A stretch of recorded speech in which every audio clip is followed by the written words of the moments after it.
Imagine this. You're standing in front of a mirror at 3 a.m., your reflection lit by the cold glow of a smartphone screen. The face staring back isn't yours, not entirely. It's a collage of every version of you that's ever failed, betrayed, or fallen short. The you who lied to someone who trusted you.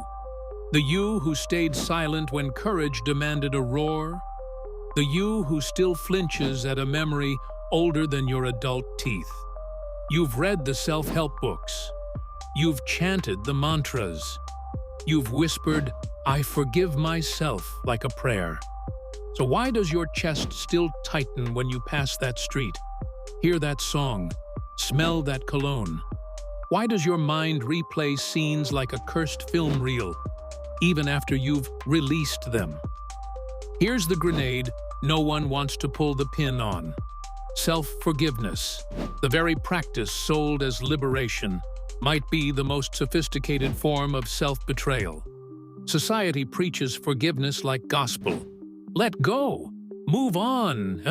You deserve peace. But what if this obsession with absolution is just a bypass? A way to bury the part of you screaming, "This mattered." Carl Jung warned that what you resist persists.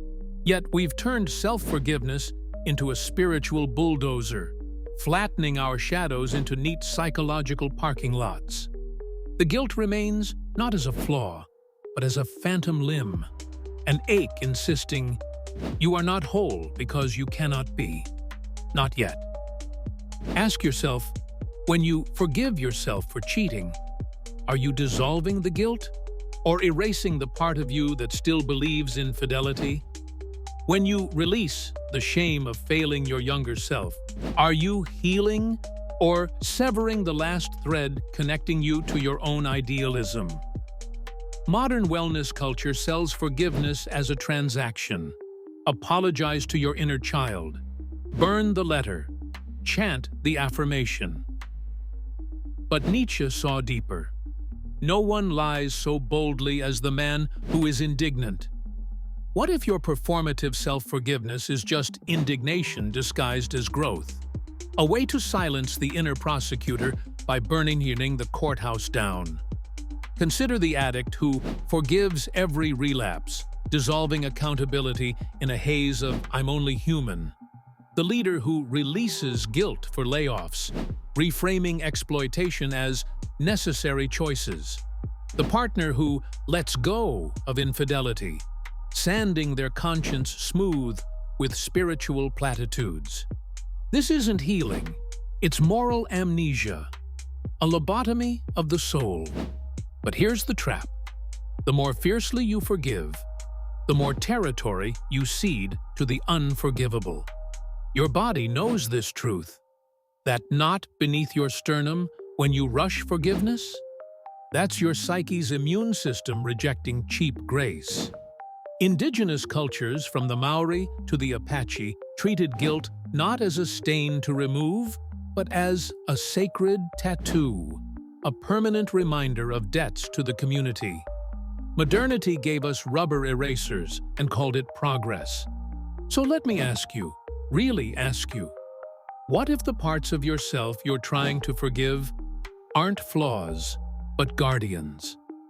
What if that relentless guilt about the parent you couldn't save isn't pathology, but the shadow of your own humanity stretched long by love's fading light? What if true freedom lies not in absolving yourself, but in marrying the judge and the criminal within? This is where our descent begins. Not with answers, but with the demolition of every pastel-colored lie you've been sold about closure. In the next section, we'll excavate the bloody roots of the self-forgiveness industrial complex, how capitalism monetized your guilt, how religions weaponized it, and why Freud would rather you stay sick than question the scalpel. You'll discover how society became a factory producing both poison and antidote, and why your struggle to forgive mirrors humanity's ancient dance with the divine. But first, you must stand in the fire of this single truth. The story you've been told about self-forgiveness isn't just incomplete, it's a weapon.